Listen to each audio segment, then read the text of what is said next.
जय श्रीमन नारायण। जो टिप्पणी मैं देने जा रही हूँ वह रामानुज दास श्रीमन गट्टू वेणुगोपालन स्वामी द्वारा दी गई है। अध्याय 7 ज्ञान विज्ञान योग, श्लोक 22। सतया श्रद्धया युक्ताः तस्य आराधनमीहते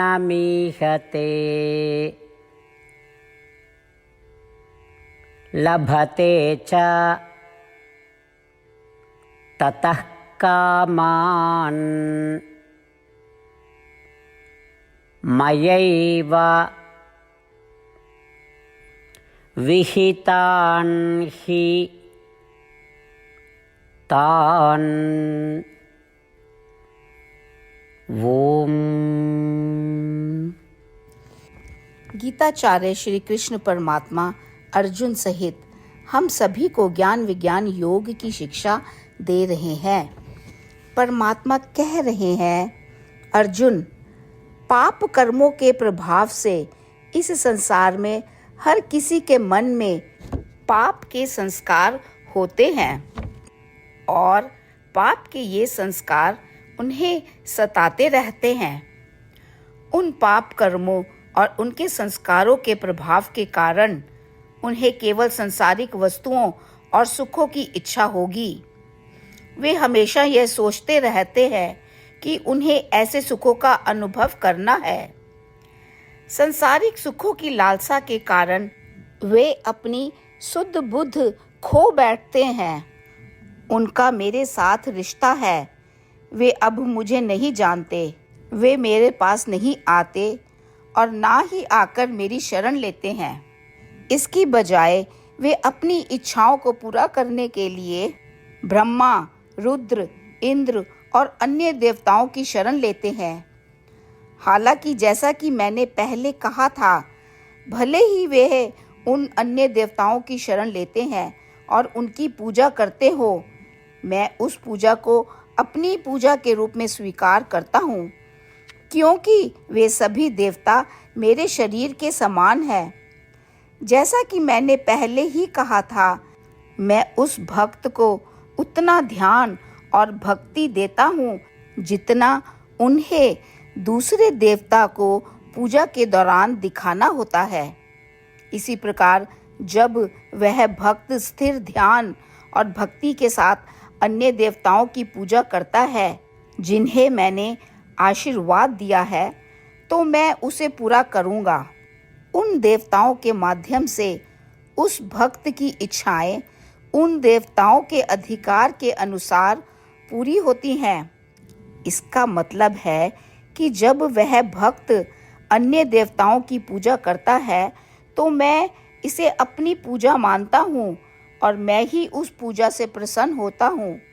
उन देवताओं को चीज़ें प्रदान करता हूँ और उन देवताओं को उनके अनुरोध के अनुसार अपने भक्त को देता हूँ।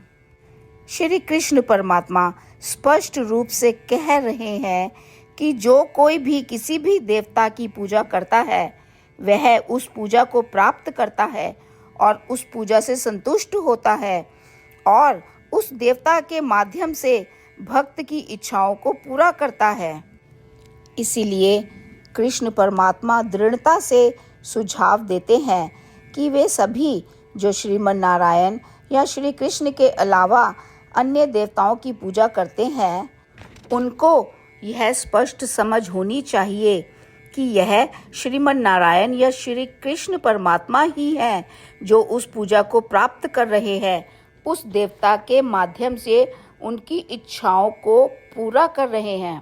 साथ ही श्री कृष्ण परमात्मा स्पष्ट रूप से कहते हैं कि हमें यह दावा नहीं करना चाहिए कि हमने अपनी इच्छाओं की पूर्ति के लिए किसी अमूक देवता की पूजा की है। आइए श्री कृष्ण परमात्मा की शिक्षाओं को समझने का प्रयास करें और इसे सभी भक्तों तक पहुंचाएं। खुद को श्री कृष्ण परमात्मा की प्रत्यक्ष रूप से पूजा करने के लिए ढालें। यह सब करते समय हम श्री कृष्ण परमात्मा द्वारा कहे गए वचनों को उसी प्रकार दोहराए जैसे वे हैं। सतया श्रद्धया युक्तः तस्य आराधनमीहते लभते च ततः कामान् मयैव विहितान् हितान्।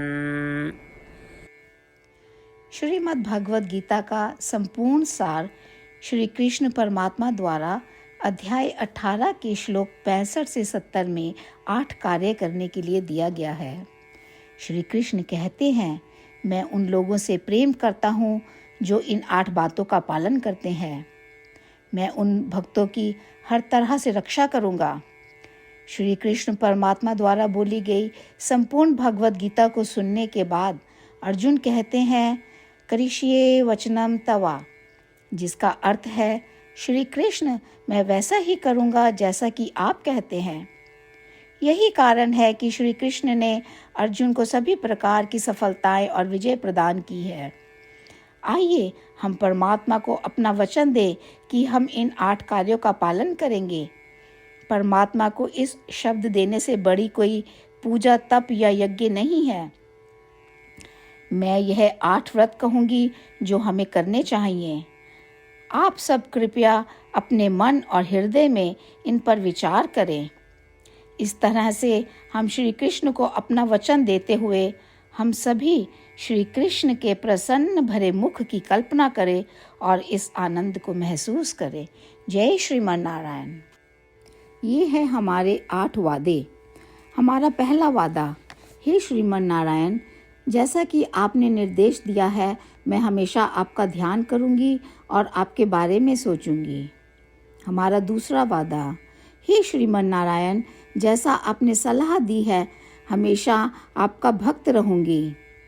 हमारा तीसरा वादा, हे श्रीमन नारायण, मैं आपकी सेवा के रूप में और आपकी संतुष्टि के लिए अपने सभी कार्य करूंगी। हमारा चौथा वादा, हे श्रीमन नारायण, जैसा कि आपने अनुसरण करने के लिए कहा है, मुझे पूर्ण विश्वास है कि मैं आपकी हूँ और मैं हमेशा हाथ जोड़ूंगी और आपको नमस्कार करूंगी और आपकी पूजा करूंगी। हमारा 5वां वादा, हे श्रीमन नारायण, मुझे आपके शब्द याद आते हैं, माम एकम शरणम व्रजा 1866, कि आपने आत्मसमर्पण करने के लिए कहा था। हे श्रीमन नारायण, मैं केवल आपकी शरण में जाती हूँ।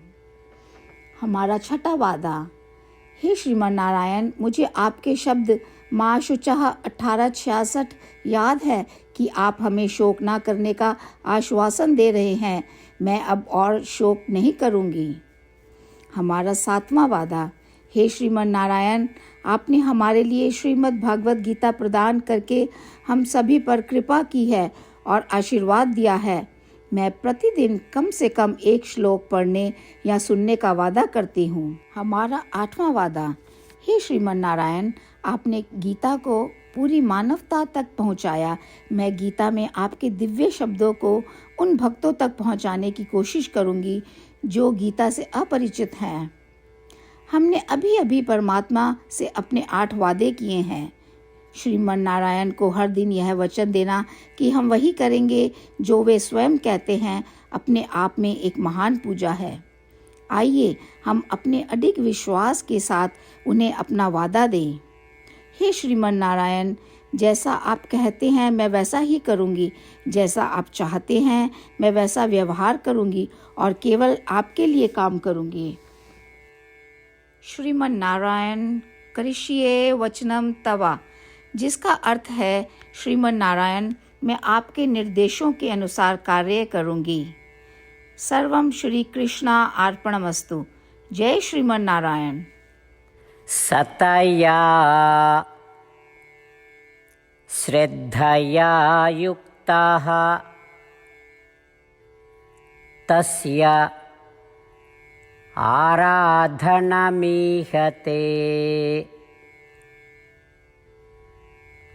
लभते च ततः कामान् मयैव विहितान् हि तान् ॐ सतया श्रद्धया युक्तः तस्य आराधनमीहते लभते च ततः कामान् मयैव विहितान् हितान्। श्रीमन्नारायण करिष्ये वचनं तव। सर्वं श्रीकृष्णार्पणमस्तु। जय श्रीमन्नारायण। जय श्रीमान नारायण। सभी भक्तों से विशेष निवेदन, हमारे जीवन में सभी चीज़ों में हम तत्काल और प्रभावी परिणाम चाहते हैं। इसे प्राप्त करने के लिए प्रतिदिन 1 मिनट व्यतीत करें और नारायण अस्त्रम पढ़ें।